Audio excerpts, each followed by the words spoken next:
Have you ever felt your entire world twist in a single moment, like someone quietly reached inside your life and flipped a switch you didn't even know existed? Well, that's exactly how my story begins.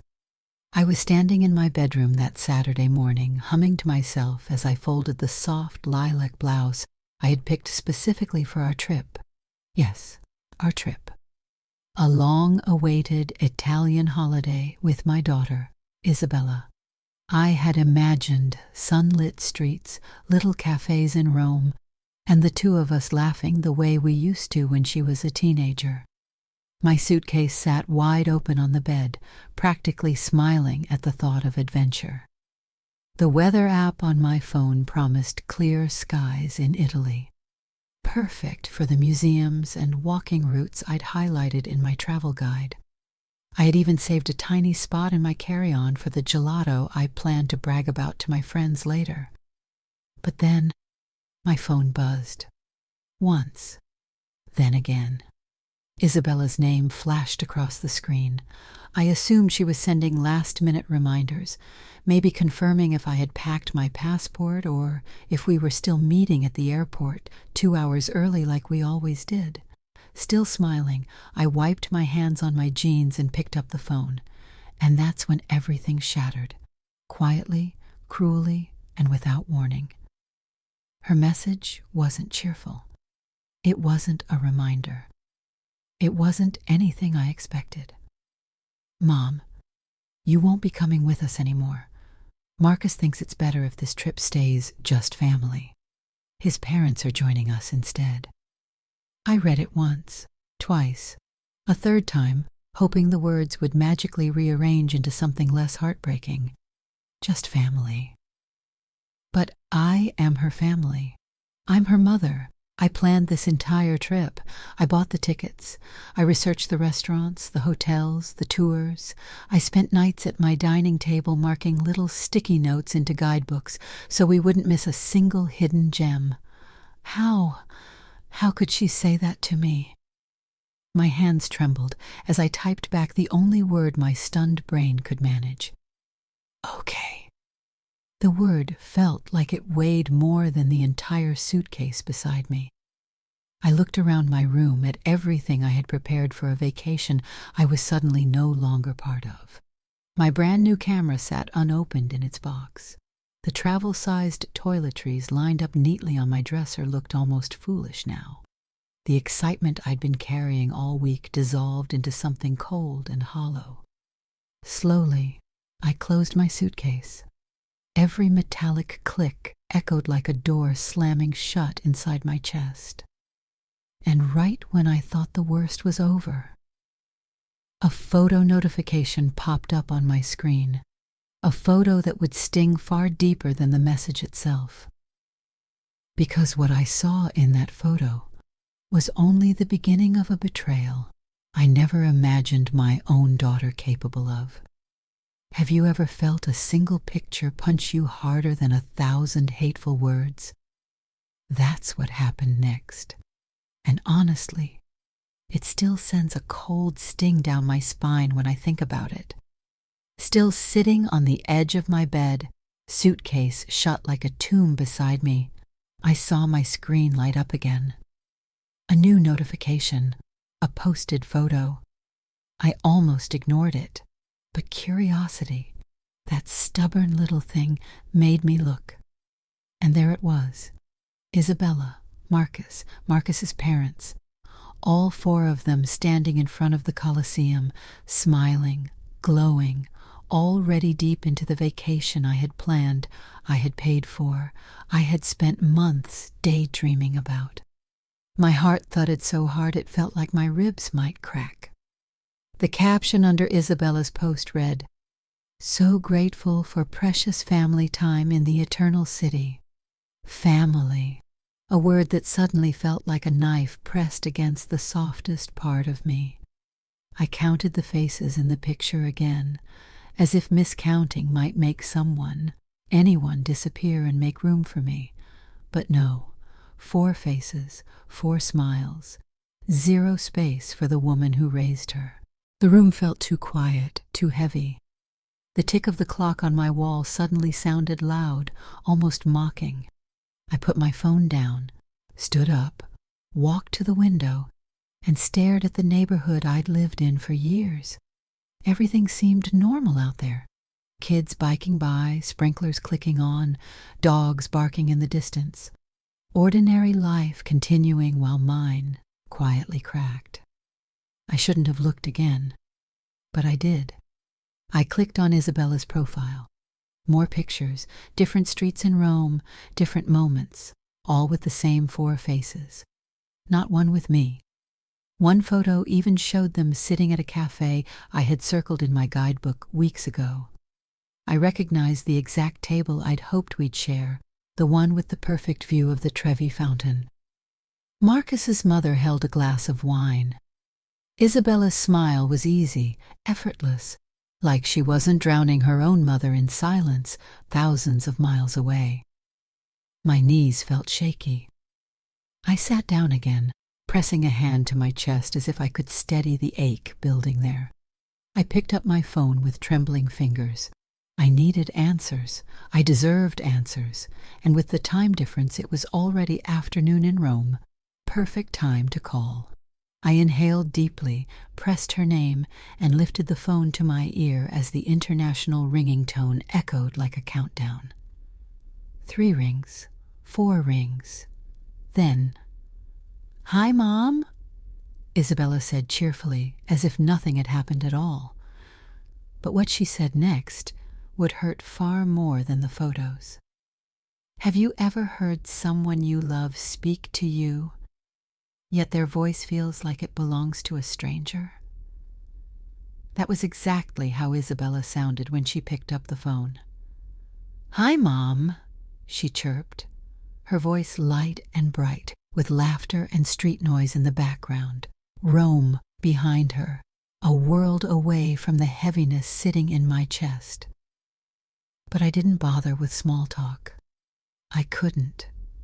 "I saw the pictures," I said quietly, trying to keep my voice from shaking. There was a pause. Not long, but long enough for the truth to settle like a stone between us.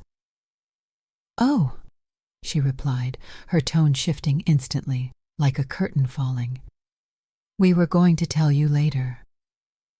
"Marcus's parents are there," I said, stating the obvious only because my heart still refused to believe it. "You told me it was family only." The silence on her end stretched, tense and thin. When she finally spoke again, her voice had changed, sharp edges replacing softness. "Mom, please don't make this dramatic. Marcus just felt like you'd make things tense. He wanted the trip to stay relaxed. You know how you can be." "Relaxed, tense, how I can be." Her words felt like ice sliding down my spine. "How I can be," I repeated slowly. "I booked the flights, I planned the itinerary, I paid for half the trip. How is that making things tense?" She sighed, the kind of sigh people use when they think you're being unreasonable. "Mom, Marcus says you need too much attention." There it was, a sentence so sharp and cruel that it seemed to cut the air clean open. Too much attention? Me? The same woman who had spent years giving and giving until there was nearly nothing left for herself? "I'm your mother," I whispered. "And Marcus is my husband," she snapped back. "I have to respect what he wants. We didn't ask you to pay for everything, so please don't guilt trip us." I felt my mouth fall open. Guilt trip? Was she serious? Behind her, I heard Marcus laughing, carefree, relaxed, like none of this mattered, like I didn't matter. "I didn't guilt trip you," I said softly. "I supported you. I gave you everything I could." Another sigh, impatient, cold. "Look, Mom, we'll talk when we get back. I just don't want drama on this trip, okay?" Drama. That word stung almost as much as the rest. The connection crackled, the sounds of Rome echoing faintly around her. My throat tightened. My heart felt too big and too small at the same time. "Enjoy your vacation," I finally said. And before she could reply, I ended the call. My finger hovered over the screen long after the line went dead, as if pressing hard enough could glue the pieces of my heart back together. But then, my phone buzzed again, a banking notification, a purchase, in Rome, on my card, and that one transaction, it would change the path of everything that came next. Have you ever seen something so shocking, so bold, so unbelievably disrespectful that your sadness instantly turns into something sharper? Because that's exactly what happened the moment my phone buzzed again. Still sitting in the quiet of my kitchen, heart aching from the call with Isabella, I glanced down at the notification. Bank alert. Transaction approved. €118.40.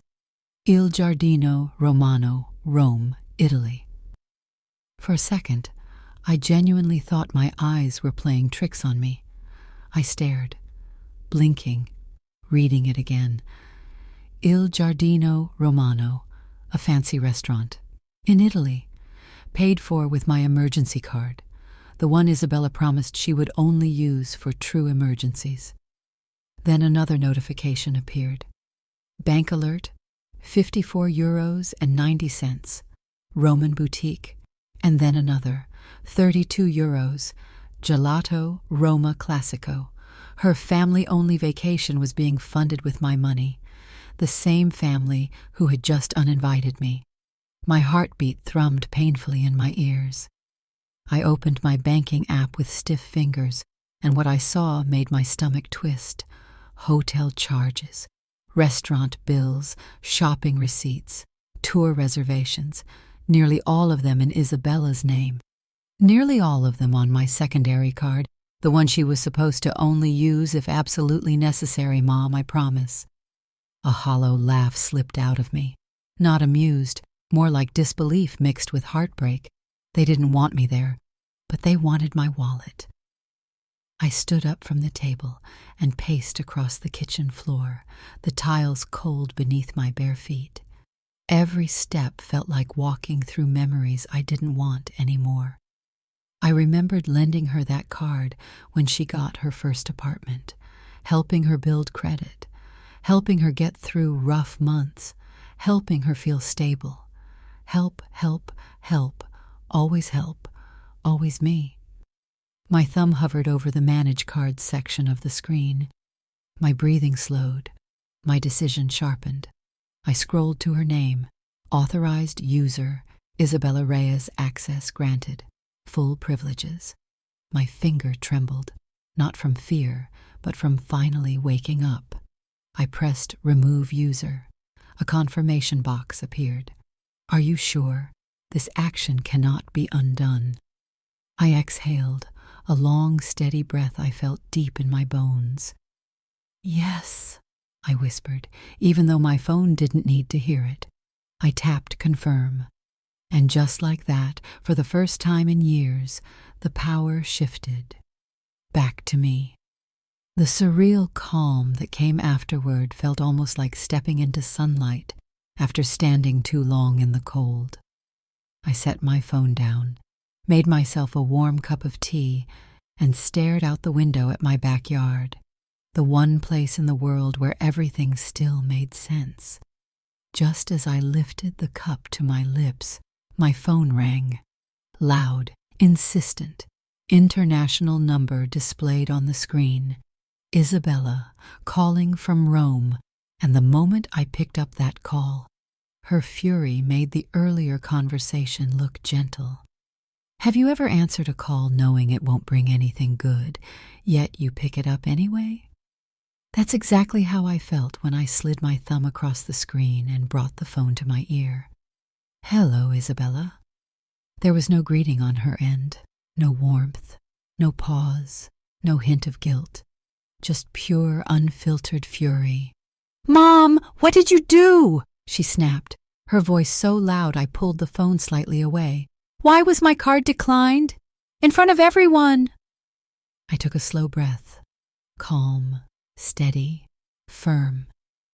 I removed you from my account, I said simply. You what? Her tone cracked with indignation, like I had committed some unspeakable crime. I removed you, I repeated. You said you didn't need me, so now you don't have access to my money. You embarrassed me, she hissed. Marcus's parents were staring at me like I was some kind of liar. The waiter kept coming back over and over. That sounds uncomfortable, I said calmly. It must have been a shock. Uncomfortable? She almost screeched. Humiliating. You don't get to do that. I leaned back in my chair, feeling a strange and unexpected clarity settle over me. Isabella, I said softly, you uninvited me from the trip I planned. You replaced me with Marcus's parents, people I barely know. Then you used my money to treat them. What did you think would happen? She sucked in a sharp breath. For a moment, all I heard was the noise of Roman traffic behind her. That's completely different, she snapped. Marcus's voice murmured something in the background. His tone was irritated, like this call was an inconvenience during their vacation. Then Isabella spoke again, her voice colder now, more controlled, and far more dangerous. Mom, when we come back, things are going to change. Marcus and I were talking, and we think it's time you considered a care facility. My entire body went still. A care facility? I repeated. You're getting older, she said bluntly. And honestly, you're starting to seem unstable. You're making emotional decisions. You can't handle your finances. We want you somewhere safe. Safe, meaning somewhere they could control me, somewhere that would free up my home, somewhere where I would be quietly tucked away while they took over everything I built. We're also thinking of selling your house, she continued, tone dismissive, as if discussing weekend plans. It's too big for you. I closed my eyes for a moment. The audacity was unreal. So, she demanded, are you going to fix the card or not? I opened my eyes, voice steady and unmistakably final. No. Mom, no, I said again. Enjoy your trip. And I ended the call. Silence filled the kitchen. Deep, peaceful, liberating silence. But I knew one thing for certain. They had crossed a line they could never uncross. And by the next morning, I had already started planning the one decision that would turn their entire world upside down. Have you ever reached a point where the hurt becomes so sharp, so undeniable, that it finally pushes you into clarity? That's what happened to me the morning after Isabella's cruel call. I woke up earlier than usual, with a strange sense of determination humming under my skin. The kind of calm that comes right after a storm tears everything apart. I made myself a cup of coffee, the rich smell filling my kitchen, and sat down with a steady mind. That house, their house, the one Isabella and Marcus bragged about, the one they believed was their permanent nest. It wasn't in their names. It had never been in their names. The mortgage, I paid it. The paperwork, I signed it. The deed, it sat in my filing cabinet with only my name spelled clearly across the top. And suddenly, I saw everything for what it truly was. Not an act of generosity, but a long, slow manipulation I had mistaken for love. So I walked to my home office, opened the drawer, pulled out that crisp property file, and placed it on my desk like a chess piece I had just remembered how to move. Their threats echoed in my mind. You're aging. You're unstable. You can't handle your finances. We'll sell your house. Funny how confidently they made plans, without understanding the game board at all. I stared at the paperwork for a long moment before reaching for my phone. I scrolled to a contact I hadn't used in years. Adrian Cole, the real estate agent who sold me both properties, a trustworthy man with quiet professionalism. When he picked up, his warm, business-like greeting instantly steadied me. "Adrian," I said, "I need to sell the Westfield property. The one on Juniper Lane." There was a pause, a knowing pause. Adrian always could read between lines. "That's your daughter's home, isn't it?" he asked gently. "It was my daughter's home," I corrected. "Now it's just another property that needs to go." He nodded through the phone. I could practically imagine it. "All right," he said. "The market is strong. I can list it immediately. Are the occupants available for showings?" "They're traveling," I replied coolly. "I have the keys." Adrian didn't ask anything else. He didn't need to. Maybe he heard the steel in my voice. Maybe he understood the quiet pain underneath it. "Give me 2 hours," he said. "I'll prepare everything." When the call ended, I felt lighter. Not happy, no, not yet. But free in a way I hadn't felt in years. I looked around my office at the overturned family photos, the old memories scattered like fallen leaves. Then another thought struck me. Sharp, bold, unignorable. Their belongings, everything inside that house. What would I do with all of it? Because what I chose next would be the step that truly changed everything. Have you ever carried out a plan so clean, so precise, that it almost feels surreal, as if you're watching someone stronger live your life for you? That was me the next morning, standing in front of the house my daughter thought she owned. I arrived early, 7:45 a.m., because when I commit to something, I follow through. The street was quiet, a soft morning haze drifting across the lawns. And right there in the driveway, exactly on time, was the moving truck. Bishop Moving and Storage, painted on the side in bold blue letters. The owner, a broad-shouldered man named Cal Bishop, stepped out of the driver's seat. His handshake was firm, honest, a man who'd seen enough messy family situations to know when not to ask too many questions. "You must be Ms. Rivera," he said. I nodded. "We're clearing out the whole house." He looked at the property with a professional eye. 3 hours, maybe 4, with my crew. We'll treat everything carefully. "Everything goes," I confirmed. Inside, the silence hit me immediately. No laughter, no arguments, no voices, just empty air and the faint scent of Isabella's favorite vanilla candles. For a moment, a pinch of sadness tugged at me. Not because of them, but because of the years I had given. Then Cal's crew arrived, and that brief softness hardened into resolve. We started in the primary bedroom. Designer handbags I had bought Isabella for birthdays, Marcus's expensive gaming setup, shoes with price tags that had made my eyebrows rise when she first begged for them. Box after box, room after room. Every piece of their comfortable life, created with my money, was carefully wrapped and carried out. At one point, I found their wedding album hidden in a closet. I flipped through a few pages. Their smiles were bright, but I realized something strange. I appeared in only 2 photos, both at the edge, almost cropped out. I closed the album and handed it to one of the movers. We continued. The nursery they once dreamed of turned into storage for unopened gadgets and clutter. The kitchen held appliances I bought to help them start strong. The living room furniture was the very set I surprised them with when they said they couldn't afford anything nice yet. My chest tightened, not with regret, but with realization.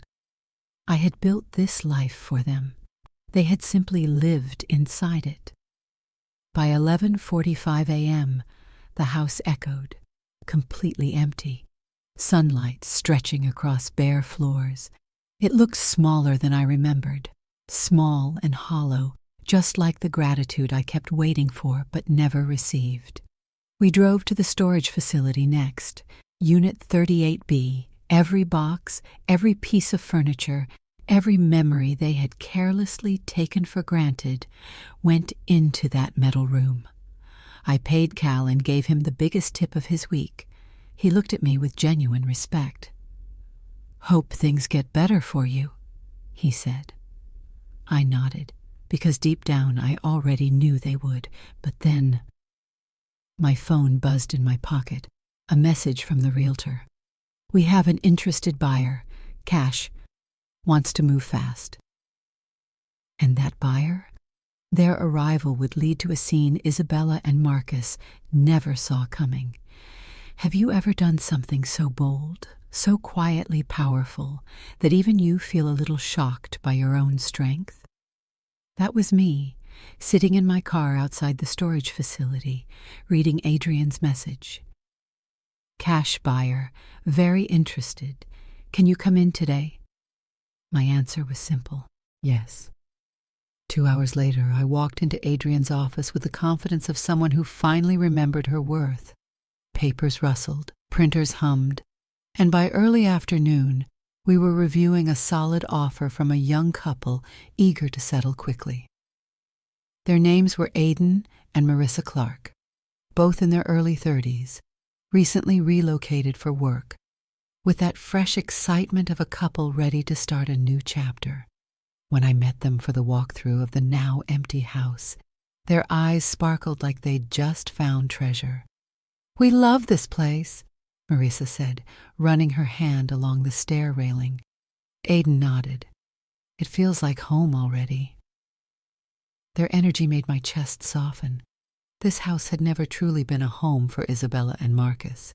It had been a convenience, a stage for appearances, a place to store things they didn't appreciate. But for this young couple, it was a dream come true. I accepted their offer on the spot. By the next morning, signatures done, documents stamped, funds transferred, the house was officially theirs.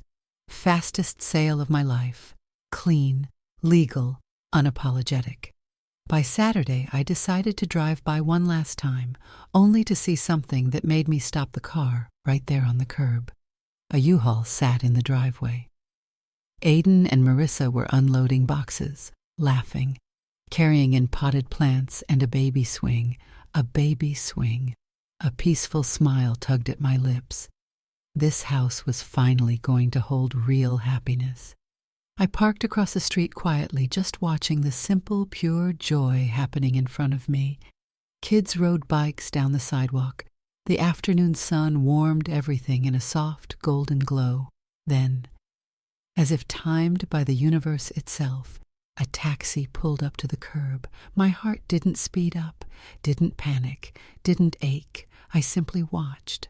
The taxi door opened, and out stepped Isabella, hair messy from travel, sunglasses pushed up on her head, an irritated expression already forming. Right behind her came Marcus, dragging 2 heavy suitcases, annoyance written all over his face. The couple stopped mid-step, staring at the U-Haul in their driveway. Confusion, then worry, then disbelief. Excuse me," Marcus shouted toward Aidan, who was adjusting a welcome mat by the door. "What exactly are you doing in our house?" Aidan paused, holding paperwork in his hand. "Your house?" he replied calmly. "I think you're mistaken." I stepped out of my car then. Time to end the illusion. And what happened next was the explosion of truths Isabella and Marcus never believed they'd have to face. Have you ever witnessed a moment so beautifully ironic that the universe almost feels like it's winking at you? That's exactly how it felt as I walked toward Isabella and Marcus, who were frozen on the sidewalk, fresh off their family-only vacation, staring at strangers moving into the house they believed was theirs. Aidan stepped forward, holding the official deed. This property was legally sold to us yesterday. We have the signed paperwork right here.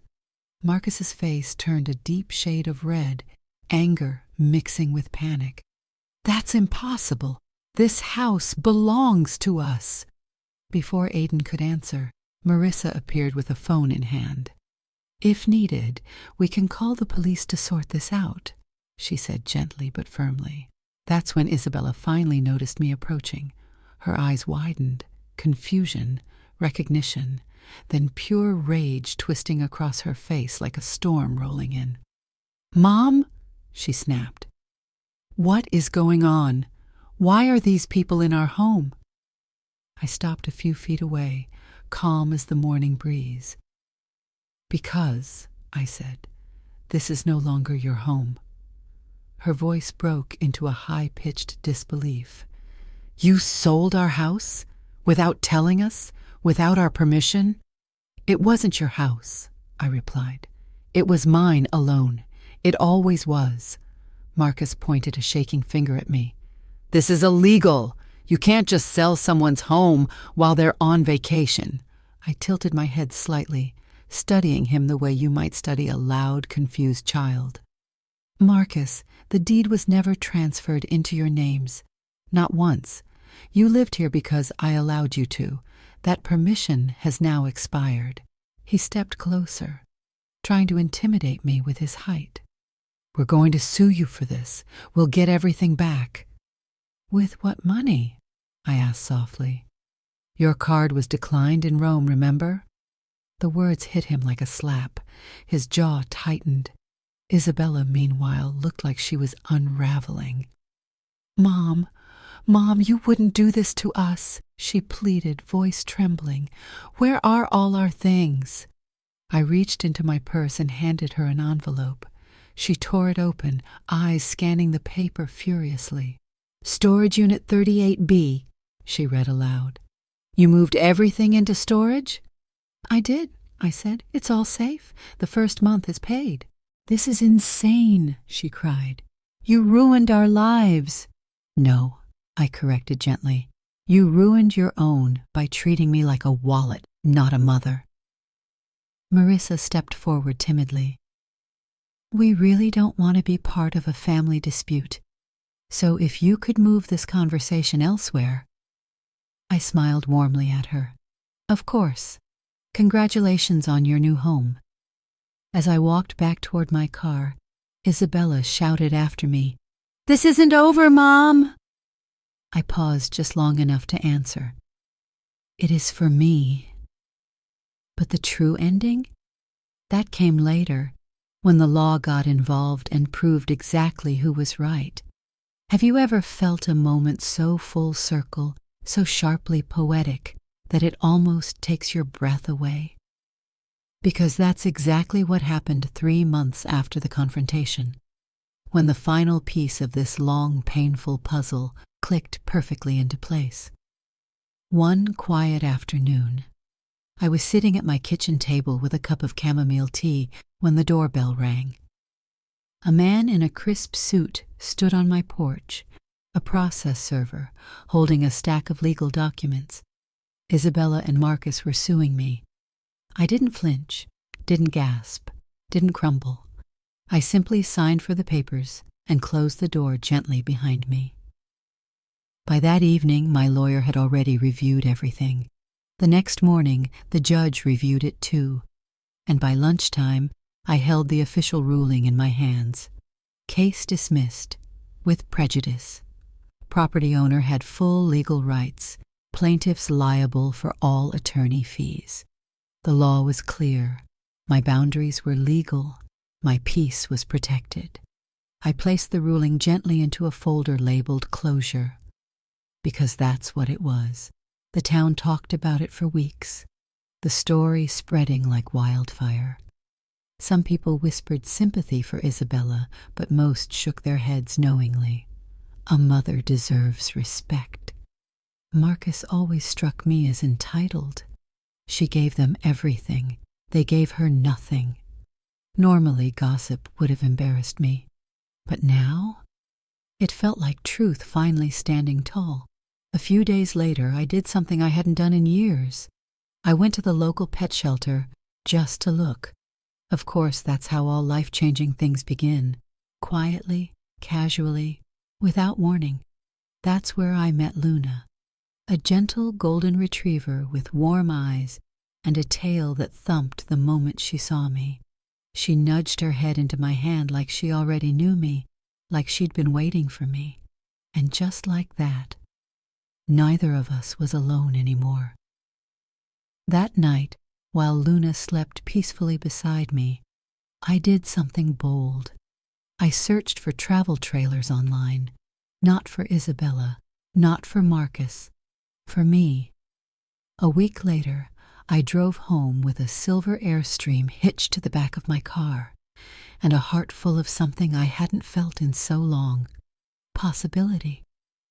We left at sunrise, Luna's head out the window, wind tugging at her fur. The road stretched ahead, miles and miles of places I had always wanted to see but never allowed myself to visit. My house stood behind me, safe and quiet. The life I once poured into ungrateful hands was finally, completely mine again. And somewhere between Cedar Falls and the endless horizon, I realized something. Sometimes life doesn't fall apart. Sometimes it falls into place. Sometimes being left behind is exactly what sets you free. And for the first time in years, as soft golden light painted the mountains, Luna curled at my feet, and new memories waited to be made. I felt whole. If you've ever been taken for granted, used or dismissed, remember this. You are allowed to choose yourself. You are allowed to start over. You are allowed to rewrite your life. And if you want more stories like this, stories of strength, justice, and starting again, make sure to follow, subscribe, and join us for the next emotional journey.